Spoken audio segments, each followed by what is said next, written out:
What's happening, guys? Forrest here, Cyclid Man 09. What did you think of the new Q&A intro? How the heck is everybody doing? It is Q&A time with me, with you, with your questions. Let's get to question number one. As always, I want to thank you guys beforehand by sending in the questions to my cyclidman09@gmail.com account. Links in all of my descriptions if you want to go hit that up with some questions. Anything under the sun. Nothing too personal though. Alright, so let's get to question number one from Dylan Pizzara. Hopefully I said that right. Hey, what kind of gravel vacuum system do you use for your tanks? And how the hell do you get Southern Delight? That is a secret in which I will share with you in a second.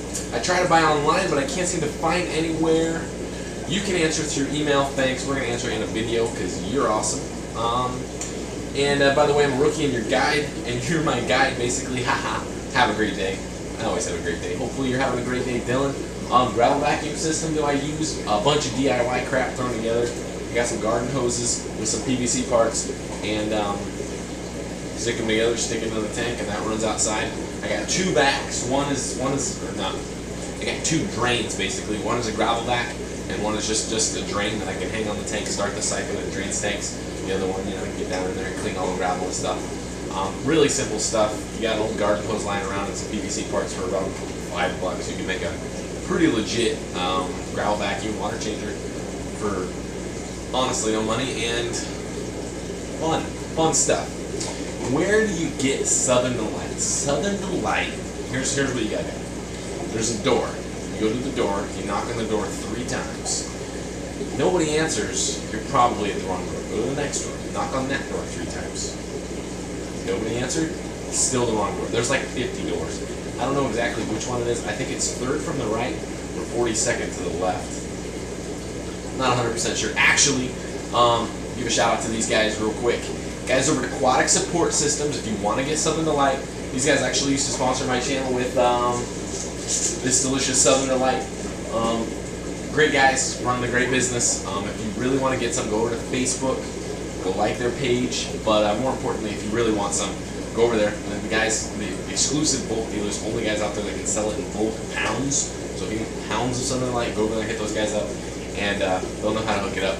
Mike and Conway, great guys, great business. And thank you for the question, Dylan. Hopefully I helped with the answer. All right, question from Sam Mason. What's going on, Sam Mason? Hi, Forrest. Love your vids. I have a male Jack Dempsey and Umby and a 210-gallon. The Jack Dempsey keeps beating up the Umby. What do I do? What do you do? It's a big tank, honestly. And if it's really that big of an issue, what I would do, considering I'm not going to say like the importance of a Umby over a Jack Dempsey because that's probably the wrong word to use, but honestly, if sounds to me like you don't want your Jack beating up on your Umby, which I understand, Umbies are amazing, and we definitely don't expect them to get beat up because they're beasts and they're monsters and they should get huge and, you know, take everything out. But you know, all fish have different temperaments, and all fish, you know, raise differently, can, you know, interact differently. All that I can say right now is if your Umby's a male and your Jack Dempsey isn't like legitly killing it. Not that that's, I don't know what I'm trying to say. Let's see here. Put it this way. Once that Umby outgrows your Jack Dempsey, if it's a real Umby, we'll just say the tables will turn, and more than likely you're going to have to remove the Jack. For right now, what I would do, honestly, if it were me, I would just remove the Jack from the situation, maybe find a nice 55, 75 gallon, and you know, keep it, especially if you got a nice beautiful Jack Dempsey, which is a gorgeous fish. But you know, with the whole Jack Dempsey beating up on an Umby thing, don't plan on that happening for too long, because an Umby will outgrow a Jack Dempsey in time, and not just by a little bit, about 4 times the size. Like, they get absolutely massive. This little back here is bigger than most Jack Dempseys you'll ever see, and he's half grown. So yeah, I just say be patient with it. As long as it's not too crazy, maybe add some hiding spots for the Umby. And all else fails, stick a divider in there and have them each go on one side, you know, avoid conflict. And you know, maybe eventually they get along, maybe like the situation with Hulk and his little buddy over there. But yeah, it's not something honestly that probably lasts too long.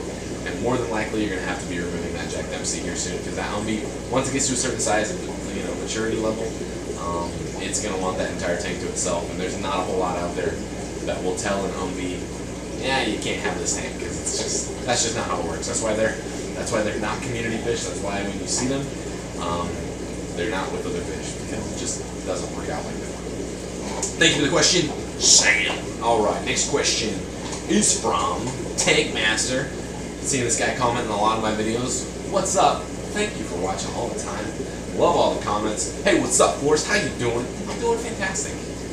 Doing fantastic. I'm tired. I'm doing fantastic. My name is Andrew. What's up, Andrew? And I had a quick question. Recently got into Central American cichlids. I want to know if you order fish online and if you don't. Do you recommend any good websites that you would recommend? If you know any good websites you can recommend. Thanks again. Love your videos. I haven't done a ton of ordering online. There are some fantastic vendors out there. First and foremost, Jeff Rapps over at Tangled Up in Cichlids. Probably the highest quality Central American. Jeff Rapps knows what's going on. You got Gage over at Cichlid Connection. For me, I can honestly order from the Wet Spot, which is, you know, kind of a local fish store slash not a local fish store, because it's a pretty big operation. It's about 90 miles south of me, so when I order, they usually have some stuff that I'll get. That's probably the next place I'll be getting some fish from. It's all about finding the right person who's going to send it. Always go to the people with good reputations. Go on the forums and look these people up. Look up Gage, look up Jeff Rapps, and you're going to hear some fantastic things. Dan at Cichlids of the Americas, Danny Jennings over at American Cichlids. There is a lot of good online vendors. Not people that I've personally done business with. Like I said, I haven't done a whole lot of online ordering myself. Azul and Melanie came from Gage over at Cichlid Connection in June of 2012. But there are some really fantastic vendors out there with some awesome fish. And they all seem to bring something different to the table. You know, Gage over at Cichlid Connection sometimes gets in like big 20 freaking inch dilbi and monster fish, and Jeff usually gets in some of the more rarer stuff. He gets in wild shipments from Costa Rica and Nicaragua and all this stuff. Awesome fish. And yeah, some fantastic vendors out there. Honestly, find the best deal, and you're really not going to go super wrong with very many of them, because there's some good online vendors out there. Thanks for the question, Tank Master, and keep commenting on the vids. I'm sure you're going to see one down there. Thanks so much for participating all the time. Love it. Question from Ryan. Hey, Hump. It says hey, Hump. I don't know what that means. Hopefully. Okay. I was just wondering, what fish do you think would win in a fight, Hulk or Mr. Man's Trimac Titan? I would say, I'm not even going to justify that with a response. Not because like it's, you know, a terrible question. It's really not. But you know, I just want to come off that that's not even a situation that I even care to contemplate. The whole win in a fight fish stuff with these big Central American, South American cichlids, you know, it's one of those things that obviously comes to mind. Like, oh, like big, beefy, they're angry, let's fight them. But there's no point, and I'm pretty sure Mike's the exact same way. If I were to be like, hey Mike, who would win in a fight, Hulk or Titan? Mike would give me a, what the heck kind of question is that? Don't be asking that kind of stuff. And that's exactly how I feel about it. You know, I'm not saying that that's a bad question, but we'll just say that's a question that I'm not going to answer, because it's not a situation that would ever happen. Nor I would never risk Hulk's life, nor would I ever, you know, expect somebody who's got a fish like Mike's Titan over there to even contemplate, you know, something like that. So the answer is me. In a fight between Hulk and Titan, I would win, because I wouldn't let it happen, ever. And I hope you guys take that to heart, because this whole fighting fish thing, I know it's not a huge deal, and I've seen little bits here and there about this stuff. Just don't do it. It's stupid. Not that I think that this question is really a serious question, but you know, on the serious note of that, don't do it. It's not worth it. Not that it's like, no, just not something that really belongs in a hobby. This is about raising and enjoying beautiful fish, and you know, growing them up to live to old age, and you know, having them beat each other up just for the sake of beating each other up is ridiculous. Which is why, if you guys don't notice, there's a reason I don't keep a whole lot of fish in my tanks, because I don't like dealing with beat up fish. There's no freaking point to it. Community tanks are gorgeous, and when they work, they're absolutely incredible. And someday I would love to have like a beautiful community tank that everybody coexists and does great. But to get that end result of a beautiful community tank, it's a lot of working. And well, this fish beating up on this fish, I got to take this guy out, put him somewhere else. And honestly, I just prefer to let my fish be alone and enjoy their space with themselves, where they're not in constant fear of somebody else. Zul and Blondie know exactly what I'm talking about, and that's why there's a divider in that tank, because I don't want them hurt. There's no point to that. But thanks for the question, Ryan. Brought up a good topic that I feel needs to be brought up every once in a while, because it's something that happens. It's not something that, you know, I'm not seeing a bunch of YouTube videos where guys are getting like groups together and they're all fighting fish, like dog fights and stuff, but it is something that happens, and it's something that doesn't need to happen ever. Alright. And I respect Mike's Titan way too much to even, and Mike, I respect those guys way too much to even think about something like that. Nope, I'd rather watch Mike's videos and see Titan in his own tank, and I'd rather watch Home in his own tank. Next question!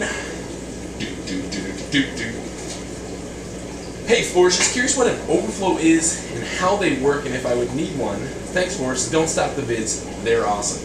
Basically what an overflow is, it's a way for water to go from inside your tank to outside your tank somehow.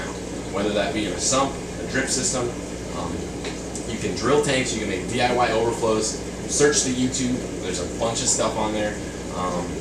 Basically, if you're running a sump, what happens is you've got an external tank with your filter media and all this kind of stuff where the water drains into, and your overflow works as a way to get your tank water from inside your tank to outside your tank to somewhere else. And then you've got a pump within that sump that pumps it back into your aquarium. And basically what the overflow does is it, you know, performs the in-between job of getting it from here to there without, I don't know, the drastic change. I don't know exactly what would be the other option. You know, with glass tanks and stuff, there's DIY overflows that you can make that will just hang on the back of the tank. You can drill tanks with bulkheads and all that kind of stuff. There's not enough information here for me to be like, oh yes, you need one, because I don't know the situation you're in. Nobody in the world like 100% needs an overflow. Not that, I mean, there's a million different ways you can filter aquariums. I prefer sponge filters. I run overflows on my tanks over here, but just depends on the situation, honestly, and what you're looking for in terms of filtration. If you're wanting to run an air system, no, you don't need an overflow. If you're running hang-on back filters, no, you don't need an overflow. If you're running a sump, absolutely, you're going to need some overflow action. If you're running a drip system and you need the water to somehow get out of your aquarium as the new water drips in, you're probably going to need some sort of an overflow, not on the scale that you would need if you're pushing 2,000 gallons per hour out of a sump, but you're going to need an overflow somehow, or the tank's going to overflow itself and take care of that all by its lonesome. Thank you for the question. Question from Matthew. What's up, Matt? Hey, Matt again. Really appreciate that you take the time to reply to your fans and do the Q&As, but I need a reply fast. My cichlid female laid eggs 2 days ago and the male fertilized them, but this is my first time breeding. So what do I feed the fry when they hatch? Cheers, brah. Awesome question. Depending on what cichlids we're talking about, if we're talking Central American cichlids, get ready for some awesome fun, because it's amazing watching fish spawn and breed and fry grow. And once the fry start swimming, probably takes about a week. Just take any fish food that you've got lying around, anything, crush it up into a nice fine powder, and then just, you know, you can take a turkey baster, squirt it down in there, stick your hand all the way down in there, which you might get bit by some fish. But basically just find some way to deliver that food down into the water column to those fry. And if you do that consistently every day, a couple times a day, they're going to start packing on size, and you'll be able to give them smaller pellets, and then you'll be able to pull them out. But like I said, if this is your first time spawning, let the parents do their thing. Don't mess with them. Give them the food, and the parents will, you know, honestly do a remarkable job. Everybody's always impressed that, you know, how well these cichlids can actually just, in the wild, there's no people out there taking care of them, so in an aquarium, they shouldn't need people to help them take care of their babies. Alright. It's my buddy DWS Darius on YouTube. Hey, Sickleman, I want to start a fish room soon, but I want to know if I can have several tanks running on sponge filters only.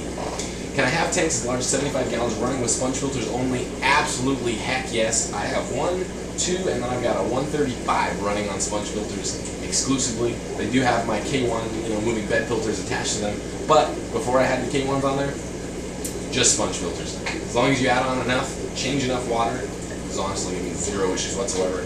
Large, massive systems, people who breed hundreds of fish and have hundreds of tanks, they don't run hang-on backs on every tank and individual heaters. They run air systems and heat the entire room for the sake of efficiency. It's more efficient to run an air system. It's not the best form of filtration, absolutely not.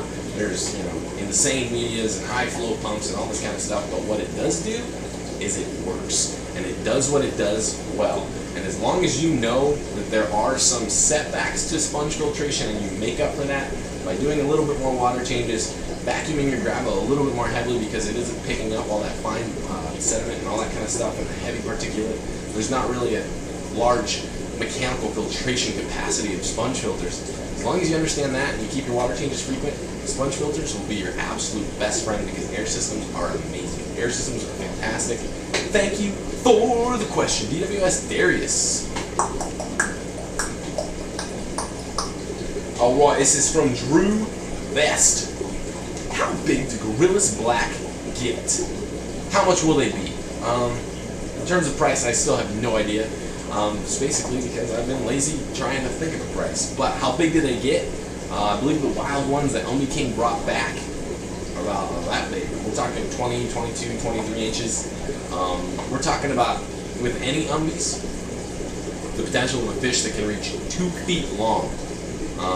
And just grasp that second, go find a measuring tape, go find a yardstick, and legitimately say, okay, this thing's 2 feet long. We're talking about a fish, especially gorillas, because they're beefy sons of guns. Fish that can weigh like 10 pounds. So hopefully that gives you a little perspective on that. Drew, thank you for the question. Still have no idea what kind of price we're going to be talking about.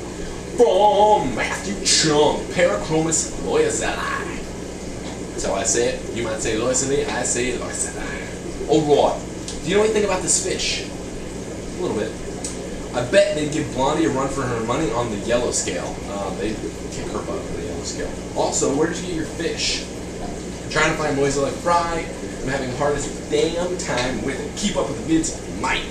Alright, so Parachromis loyazeli, of course, in the Parachromis family, one of the little potes. Fish males probably going to be in that 12, 13 inch range. Females, we're talking about a fish that's going to be between 8 and probably 11, 12 inches. Big time for a female, you're talking about a 12-inch female. In terms of the yellow scale for Blondie, they'll freaking blow her out of the water. Because they're mostly a yellow fish with, vertical line and all that kind of stuff. Where to look? Look at all the online vendors. Check Jeff Raps, check Pacific Connection. One of those guys out there is going to have some loyazeli. And also check your local market. Check around. Somebody's got it somewhere, honestly. Yeah, you're going to find them. They're incredible fish. Parachromis are awesome fish. I love me some Parachromis. And I think one more question from Justin Sexton. Hey, Force Order World Pinky filter that you've shown to use in your sump. I'm curious whether are rinsable or reusable, or they just get nasty, thrown away after the first use. It's not super durable. It's probably good for about a month, and it's basically one of those things you got to toss out. I actually just ordered some reticulated foam for my sump, and I'll be showing you guys that here soon. But yeah, it's not super durable. It does a good job in terms of filtration, mechanical filtration, but doesn't really do the best job. And that concludes our video for today. I want to thank everybody for stopping by. Thank everybody for watching. Go over to my Facebook page where I'm going to be posting daily little iPhone clips with my phone. Go over there, like the page. I'll post videos when I post a video to YouTube over there on Facebook, and I'll also post every single day. I post a little short 20, 30-second clip of my fish. Gives you something to look at for a little bit. If you're not subscribed already, hit that subscribe button. If you liked the video, hit that thumbs up. If you got something to say in the comments, hit the comments below. If you got a question for me, hit up my Gmail account, cyclemail9@gmail.com, where I will get your question, hopefully on a Q&A video in the future. As always, thanks for joining me. I appreciate every single one of you for always coming, watching, and participating and supporting my channel by doing what you do so that I can have fun doing what I do. And have a great time. And my piece of advice for you guys today is sometimes when you're lighting, it can get a little warm and make your face just a little sweaty. So my piece of advice would be to coat your face in Vaseline before you do a video, because if you fall on your face, it'll just slide down the street. Peace out.